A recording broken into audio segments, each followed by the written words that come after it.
अगर आप BA, BSc, BCom के फोर्थ सेमेस्टर में हैं और 2026-27 में आप को curricular paper social responsibility and community engagement का पेपर देने वाले हैं, तो आज का ये महा मैराथन क्लास आप लोगों के एग्जाम के लिए वेरी वेरी इंपॉर्टेंट होने वाला है।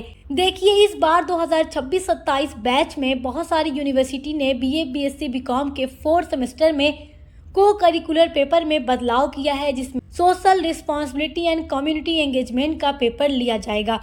लेकिन अधिकतर यूनिवर्सिटीज़ में फिजिकल एजुकेशन एंड योगा का ही पेपर कराया जाएगा बीए, बीएससी, बीकॉम के फोर्थ सेमेस्टर को करिकुलर पेपर में। तो उसकी भी क्लासेस हम आपकी रेगुलर लेकर आ रहे हैं, तो उसकी भी तैयारी आप चैनल पर विजिट करके कर सकते हैं। लेकिन हमारे जो बच्चे fourth semester BA, BSc, BCom में ये पेपर देंगे social responsibility and community engagement, तो इसका मैं 75 वेरी इंपॉर्टेंट एमसीक्यू लेकर आई हूँ। तो चलिए वीडियो स्टार्ट करते हैं। तो देखिए, आपका पहला इम्पोर्टेंट एमसीक्यू है। देखिए, सामाजिक जिम्मेदारी का मुख्य उद्देश्य क्या है। तो देखिए, आपके इम्पोर्टेंट एमसीक्यूज को देखने से पहले यहाँ पर मैं आपको कुछ इम्पोर्टेंट बात बताना चाहती हूँ। आपके को करिकुलर पेपर का नाम है social responsibility and community engagement. तो जो सोशल रिस्पॉन्सिबिलिटी है, तो सोशल का मतलब होता है सामाजिक और रिस्पॉन्सिबिलिटी का मतलब होता है जिम्मेदारी। तो इसका मतलब जान लेते हैं कि आपके पेपर का मतलब क्या है। देखो, सोशल रिस्पॉन्सिबिलिटी का मतलब होता है सामाजिक जिम्मेदारी, यानी ये वह नैतिक कर्तव्य होता है जिसके तहत हर व्यक्ति समाज और पर्यावरण के हित में काम करता है। इसका मतलब ये है कि हम अपने कामों से समाज को नुकसान न पहुंचाएं, बल्कि समाज का फायदा करें, समाज का भला करें। और आगे का जो वर्ड है social responsibility and community engagement, तो कम्युनिटी एंगेजमेंट का मतलब होता है सामुदायिक सहभागिता। कम्युनिटी एंगेजमेंट, कम्युनिटी का मतलब होता है सामुदायिक और एंगेजमेंट का मतलब होता है सहभागिता। तो ये वह प्रक्रिया होती है जिसमें लोग अपने समुदाय, समाज या अपने इलाके का विकास और समस्याओं को हल करने में सक्रिय रूप से भाग लेते हैं। तो आई होप कि आप ये समझ गए होंगे कि social responsibility and community engagement का मतलब क्या है।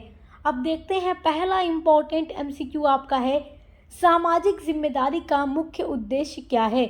ऑप्शन नंबर 1 है केवल व्यक्तिगत लाभ, ऑप्शन नंबर बी है समाज का कल्याण, ऑप्शन नंबर सी है धन कमाना, ऑप्शन नंबर डी है प्रतिस्पर्धा बढ़ाना।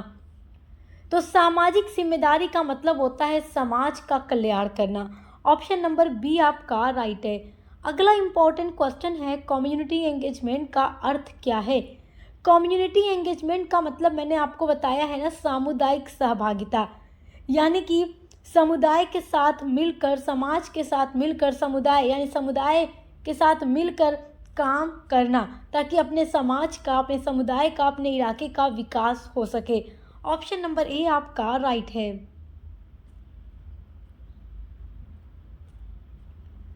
आपका अगला इम्पोर्टेंट क्वेश्चन है। देखिए, निम्न में कौन सामाजिक जिम्मेदारी का उदाहरण है। तो निम्न में कौन सामाजिक जिम्मेदारी का उदाहरण है। जरूरतमंदों की सहायता करना सामाजिक जिम्मेदारी का उदाहरण है। ऑप्शन नंबर सी आपका राइट है। अगला इम्पोर्टेंट क्वेश्चन है कम्युनिटी एंगेजमेंट में क्या शामिल है। तो देखो, कम्युनिटी एंगेजमेंट में समाज से अलग रहना शामिल नहीं है, केवल व्यक्तिगत विकास करना शामिल नहीं है, केवल मनोरंजन करना शामिल नहीं है। तो कम्युनिटी एंगेजमेंट में क्या शामिल है, सामुदायिक या सामूहिक भागीदारी। ऑप्शन नंबर डी आपका राइट है। आपका अगला इम्पोर्टेंट क्वेश्चन है सामाजिक जिम्मेदारी किससे संबंधित है। ये क्वेश्चन आपका बहुत इंपॉर्टेंट है। जितना एमसीक्यू मैं आपको बता रही हूँ वेरी वेरी इंपॉर्टेंट है, आपको ये सब अच्छे से तैयार करके जाना है। सामाजिक जिम्मेदारी जो है नैतिक कर्तव्य से संबंधित है। ऑप्शन नंबर सी आपका राइट है। आपका अगला इम्पोर्टेंट क्वेश्चन है स्वच्छता अभियान किसका उदाहरण है। तो स्वच्छता अभियान जो है वो सामाजिक जिम्मेदारी का उदाहरण है। ऑप्शन नंबर बी आपका राइट है। आपका अगला इम्पोर्टेंट एमसीक्यू है कम्युनिटी एंगेजमेंट, यानी कि जो सामुदायिक सहभागिता है, सामुदायिक सहभागिता, उसका मुख्य लाभ क्या है। तो उसका मुख्य लाभ है समाज का विकास करना। ऑप्शन नंबर ए आपका राइट है। अगला इम्पोर्टेंट क्वेश्चन आपका है, देखिए आपका अगला क्वेश्चन है, सामाजिक जिम्मेदारी निभाने के लिए क्या ज़रूरी है। देखो, जिम्मेदारी निभाने के लिए लापरवाही नहीं ज़रूरी, स्वार्थ नहीं ज़रूरी, जागरूकता ज़रूरी है। ऑप्शन नंबर सी आपका राइट है। अगला इम्पोर्टेंट क्वेश्चन है, एनजीओ का मुख्य कार्य क्या है। तो एनजीओ का मुख्य कार्य होता है समाज सेवा करना। आपका जितना एमसीक्यू इस पेपर में आएगा वो समाज के विकास करने से, समाज की सेवा करने से, समाज का कल्याण करने से रिलेटेड ही एमसीक्यू आपका आने वाला है। तो जितना कुछ आपका इम्पोर्टेंट है वो सब कुछ मैं इस वीडियो में आपको बता रही हूँ। तो एनजीओ का मुख्य कार्य है समाज सेवा करना। ऑप्शन नंबर बी आपका राइट है। अगला है आपका, कम्युनिटी एंगेजमेंट में कौन शामिल हो सकता है। तो कम्युनिटी एंगेजमेंट में हर नागरिक शामिल होगा। ऑप्शन नंबर सी आपका राइट है।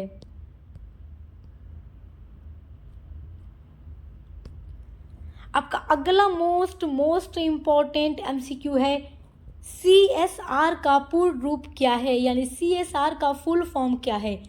तो इसका फुल फॉर्म है corporate social responsibility. Option number A आपका राइट है। आपका नेक्स्ट वेरी इंपॉर्टेंट एमसीक्यू है, देखिए ये बहुत ही ज़्यादा इम्पॉर्टेंट है, सतत विकास जिसको इंग्लिश में सस्टेनेबल डेवलपमेंट कहते हैं, इसका मुख्य उद्देश्य क्या है। तो देखो, इसका मुख्य उद्देश्य होता है वर्तमान और भविष्य दोनों का संतुलन बनाए रखना। ऑप्शन नंबर डी आपका राइट है। अगला इम्पोर्टेंट क्वेश्चन है, सीएसआर का मुख्य उद्देश्य क्या है। तो देखो, सीएसआर का मुख्य उद्देश्य होगा समाज और पर्यावरण का कल्याण। ऑप्शन नंबर ए आपका राइट है। आपका नेक्स्ट वेरी इंपॉर्टेंट एमसीक्यू है, देखिए सीएसआर किससे संबंधित है। तो जो सीएसआर है वो सामाजिक और नैतिक जिम्मेदारी से संबंधित है। हम फटाफट से आपका राइट आंसर देखकर आगे बढ़ रहे हैं, क्योंकि आपको अपना हर एक सब्जेक्ट अच्छे से तैयार करना है। तो आप हमारे चैनल पर विजिट करके हर वीडियो देखिएगा, क्योंकि यहाँ पर आपको अपने को करिकुलर के अलावा भी बीए के हर एक सब्जेक्ट की क्लासेस मिलेंगी। तो देखकर अच्छे से पढ़ाई करते रहिए। आपका next very most important MCQ है, देखिए भारत में सीएसआर को कानूनी रूप से किस अधिनियम में शामिल किया गया। तो इसको कंपनीज एक्ट 2013 यानी कि जो कंपनीज एक्ट 2013 है उसके द्वारा भारत में सीएसआर को शामिल किया गया। तो ऑप्शन नंबर सी आपका राइट है। आपका अगला वेरी इंपॉर्टेंट एमसीक्यू है, देखिए सीएसआर के तहत कंपनियों को अपने लाभ का कितना प्रतिशत खर्च करना पड़ता है। तो 2% खर्च करना पड़ता है। ऑप्शन नंबर डी आपका राइट है। अगला है, सीएसआर गतिविधियों में कौन शामिल नहीं है। तो देखो, सीएसआर गतिविधियों में शिक्षा, स्वास्थ्य, पर्यावरण संरक्षण ये सब कुछ शामिल है। और आपका क्वेश्चन पूछ रहा है कि क्या शामिल नहीं है सीएसआर गतिविधियों में, तो वो है प्रदूषण फैलाना। ऑप्शन नंबर सी शामिल नहीं है। अगला वेरी इंपॉर्टेंट एमसीक्यू आपका है, देखिएगा सीएसआर का एक प्रमुख लाभ क्या है। तो इसका एक प्रमुख लाभ है ब्रांड छवि में सुधार करना। ऑप्शन नंबर बी आपका राइट है। अगला इंपॉर्टेंट एमसीक्यू आपका है, सीएसआर किस प्रकार की जिम्मेदारी को दर्शाता है। तो ये सामाजिक जिम्मेदारी को दर्शाता है। ऑप्शन नंबर बी आपका राइट है। आप देख सकते हैं सीएसआर से कितने ज़्यादा इम्पोर्टेंट एमसीक्यूज़ पूछे जा रहे हैं, और ये सारे ऐसे एमसीक्यूज़ हैं जो आपके एग्ज़ाम में आएंगे। तो सीएसआर का संबंध किससे है। सीएसआर का संबंध कंपनी से भी है, समाज से भी है, सरकार से भी। तो सभी ऑप्शन नंबर डी आपका राइट है। अगला है, सीएसआर का पालन करने से क्या होता है। तो सीएसआर का पालन करने से सामाजिक विश्वास बढ़ता है। ऑप्शन नंबर ए आपका राइट है। आपका अगला वेरी मोस्ट इम्पॉर्टेंट एमसीक्यू है, गांधी जी की ट्रस्टशिप अवधारणा का मुख्य अर्थ क्या है। तो गांधी जी की ट्रस्टशिप अवधारणा का मुख्य उद्देश्य होगा संपत्ति का उपयोग समाज के कल्याण हेतु ट्रस्टी के रूप में करना। ऑप्शन नंबर सी आपका राइट है। आपका नेक्स्ट वेरी इंपॉर्टेंट एमसीक्यूज है, फटाफट से देखिए, ये सारा बहुत इंपॉर्टेंट है, आपके एग्जाम में आएगा। एक जिम्मेदार कंपनी का मुख्य अर्थ क्या होता है। तो जो एक जिम्मेदार कंपनी होती है वो सभी स्टेक होल्डर्स के हितों के साथ सामाजिक और पर्यावरणीय जिम्मेदारी निभाना है। ऑप्शन नंबर सी आपका राइट है। आपका अगला वेरी मोस्ट इम्पोर्टेंट एमसीक्यू है। देखिए ये क्वेश्चन आपका बहुत ही ज़्यादा इम्पोर्टेंट है। सामाजिक जुड़ाव में परामर्श का मुख्य अर्थ क्या होता है? तो देखो सामाजिक जुड़ाव में यहाँ पर समाज में जुड़ाव की बात हो रही है, सहभागिता की बात हो रही है। तो समुदाय के लोगों की राय लेकर सामूहिक निर्णय लेना, यानी समुदाय के सभी लोगों की राय लेना, फिर मिल करके सामूहिक निर्णय लेना ही सामाजिक जुड़ाव में परामर्श का मतलब होता है। ऑप्शन नंबर सी आपका सही उत्तर है। आपका नेक्स्ट वेरी इंपॉर्टेंट क्वेश्चन है, सामाजिक जुड़ाव में SWOT विश्लेषण में एस का मुख्य अर्थ क्या होता है? तो एस का मतलब होता है स्ट्रेंथ। ऑप्शन नंबर डी आपका राइट है। ये सारे एमसीक्यूज आपके लिए इम्पॉर्टेंट हैं और हमारे जो बच्चे BA BSc BCom के 4th सेमेस्टर में फिजिकल एजुकेशन एंड योगा का पेपर देने वाले हैं वो भी अपनी वीडियोस ज़रूर देखेंगे। हम रेगुलर आपकी क्लासेस ले रहे हैं। आपका अगला वेरी इंपॉर्टेंट क्वेश्चन है, थिंक ग्लोबली एक्ट लोकली, वैश्विक सोचो स्थानीय काम करो तथा नर्म रहो का सिद्धांत मुख्यतः किससे जुड़ा है? तो ये जो सिद्धांत है पर्यावरण संरक्षण, संधारणीय विकास और सामाजिक सक्रियता से जुड़ा है। ऑप्शन नंबर सी आपका राइट है। अगला है, सिंचाई का आधुनिक यानी मॉडर्न साधन कौन सा माना जाता है? तो ड्रिप इरिगेशन माना जाता है। ऑप्शन नंबर डी आपका राइट है।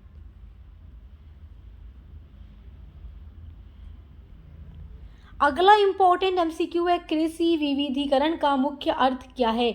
तो कृषि विविधीकरण का मुख्य मतलब होगा विभिन्न फसलों और कृषि गतिविधियों को अपनाना, यानी अलग अलग तरीके की फसलें उगाना। ऑप्शन नंबर सी आपका राइट है। अगला है, ग्राम सभा में कौन भाग ले सकता है? तो ग्राम सभा में ग्राम पंचायत क्षेत्र के सभी वयस्क मतदाता भाग ले सकते हैं। ऑप्शन नंबर डी आपका राइट है। अगला वेरी मोस्ट इम्पॉर्टेंट एमसीक्यू है, प्रधानमंत्री आवास योजना का मुख्य लाभ किसे दिया जाता है?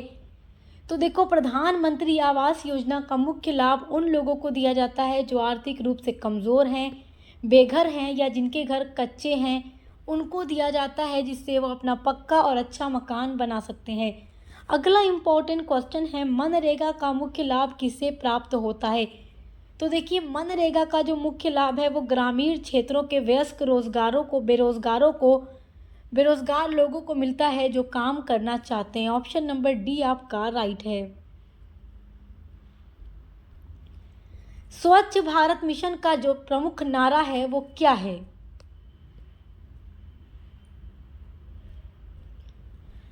तो है एक कदम स्वच्छता की ओर। ऑप्शन नंबर ए राइट है। ये बहुत ही ज़्यादा इम्पोर्टेंट एमसीक्यू है। अगला इम्पोर्टेंट एमसीक्यू आपका है, NRLM का पूरा नाम क्या है? तो इसका पूरा नाम है national rural livelihoods mission. Option number C आपका राइट है। आपका अगला इम्पोर्टेंट क्वेश्चन है, भारत की आत्मा गांवों में बसती है, विचार किस सिद्धांत से सबसे अधिक जुड़ा है? तो ये ग्राम स्वराज से जुड़ा है। ऑप्शन नंबर ए आपका राइट है। आपका अगला वेरी इंपॉर्टेंट क्वेश्चन है, स्किल इंडिया मिशन का मुख्य उद्देश्य क्या है? तो स्किल इंडिया मिशन का मुख्य उद्देश्य है युवाओं को कौशल प्रशिक्षण देकर रोजगार योग्य बनाना। ऑप्शन नंबर ए आपका राइट है। अगला वेरी मोस्ट इम्पॉर्टेंट एमसीक्यू है, स्किल इंडिया मिशन की शुरुआत कब हुई? तो इसकी शुरुआत 2015 में हुई। ऑप्शन नंबर बी आपका राइट है। जितना भी एमसीक्यू मैं आपको बता रही हूँ सब बहुत ही इम्पॉर्टेंट हैं, तो आप इस वीडियो को एंड तक ज़रूर देखिएगा। 75 एमसीक्यूज़ पूरा मैं आपको बता रही हूँ जो आपके एग्ज़ाम में 100% गारंटी है कि आएगा। तो मात्र एक वीडियो देखकर आप अच्छी तैयारी कर सकते हैं और इसके अलावा भी मैं आपको और वीडियोस प्रोवाइड करा दूंगी ताकि आपकी जो तैयारी है वो 100% बेस्ट रहे। अगला है, स्किल इंडिया मिशन का संबंध किस मंत्रालय से है? तो इसका संबंध जो है कौशल विकास और उद्यमिता मंत्रालय से है। ऑप्शन नंबर बी आपका राइट है। अगला वेरी मोस्ट इम्पॉर्टेंट एमसीक्यू है, स्किल इंडिया के तहत कौन सी योजना प्रमुख है? तो स्किल इंडिया के तहत देखिए प्रधानमंत्री कौशल विकास योजना यानी PMKVY, ये योजना प्रसिद्ध है। ऑप्शन नंबर सी आपका राइट है। अगला है स्किल इंडिया मिशन का लक्ष्य किस वर्ग पर केंद्रित है? तो 15 से 25 वर्ष के युवाओं पर। ऑप्शन नंबर डी आपका राइट है।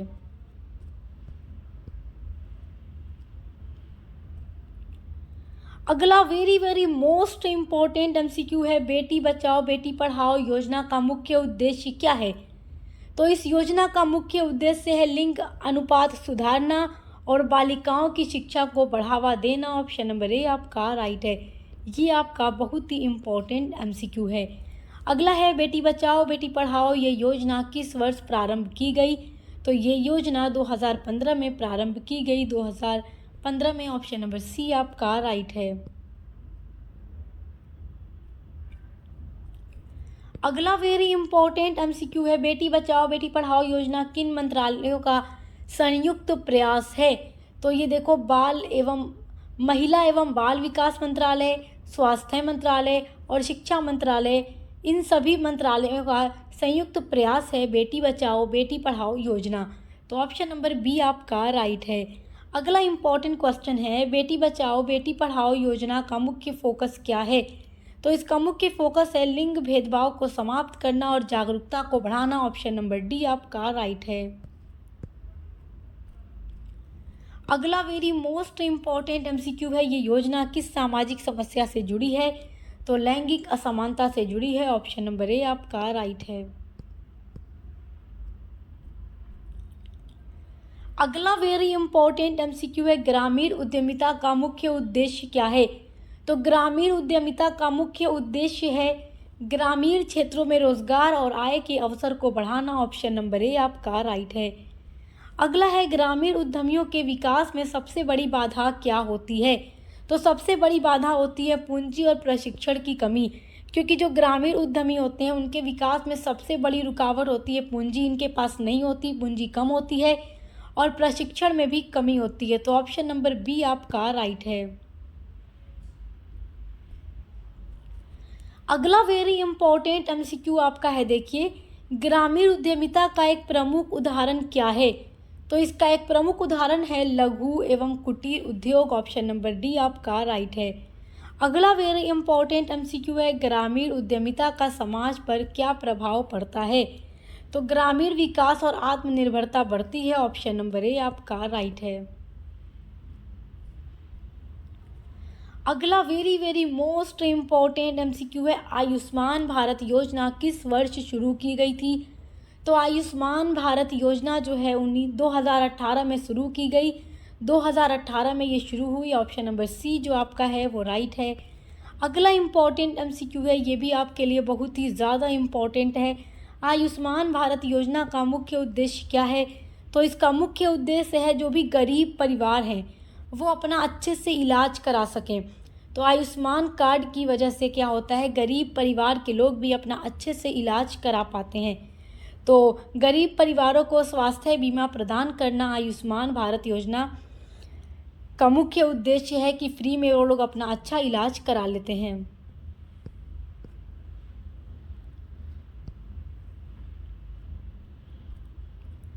अगला वेरी इंपॉर्टेंट क्वेश्चन है, आयुष्मान भारत योजना के तहत प्रति परिवार प्रति वर्ष कितना स्वास्थ्य बीमा कवर दिया जाता है? तो 5 लाख। ऑप्शन नंबर डी आपका राइट है। अगला है, आयुष्मान भारत योजना का दूसरा नाम क्या है? तो इसका दूसरा नाम है प्रधानमंत्री Jan Arogya Yojana. Option number C आपका राइट है।